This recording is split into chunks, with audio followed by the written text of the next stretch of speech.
There are two forms of camouflage face paint, proper and improper.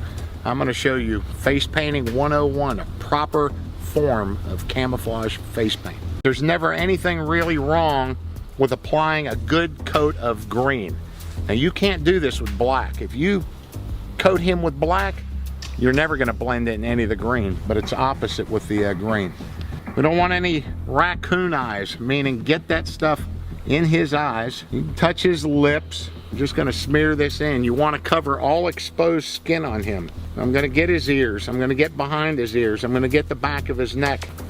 Now, if you were a girl, would you want to be his girlfriend? No. Almost. You will here in a minute. Now I'm just going to go to the black. And remember, the black is going to go on the high points of his face. And then you're just going to blend that all in. So I'll start right now. And you really got to be careful with the black. So I can just touch him up there. Touch him up there. I can hit his ears that stick out a little bit down here, his cheeks, the high points of his cheekbones. The blacks and the greens, I've covered the areas that I need to cover. Now I'm just going to start blending it in just a little bit. Just making an irregular pattern, but I'm sticking with the basics of lighter in the recesses and darker on the higher points. Because of this uniform and this pattern, there are some browns, and you can see them in. The darker the shadows, the black, you can see the browns, the trees, the leaves. But if you use too much brown, you're gonna look like a big walking turd.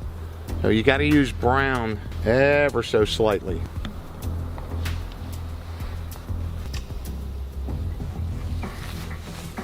Not too much brown, not too much black. Break it up. Look at the pattern here, but you keep with the fundamentals. The other parts of him that are a problem right now is certainly his blue t-shirt. So we're going to go ahead and button that up. His hands and arms, so we would roll his sleeves down.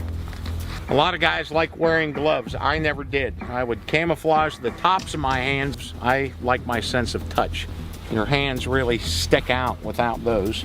And the last part we're going to worry about him is his big round melon. Nothing in nature has a big round head. A flop hat is designed to break up the outline of your head. Silhouette of a man carrying a weapon is unmistakable day or night if that's all you have is a shadow. We'll apply a little bit of foliage here for these straps. You're only really camouflaging the front of you. Well, a lot of snipers are just worried about this profile of somebody seeing them.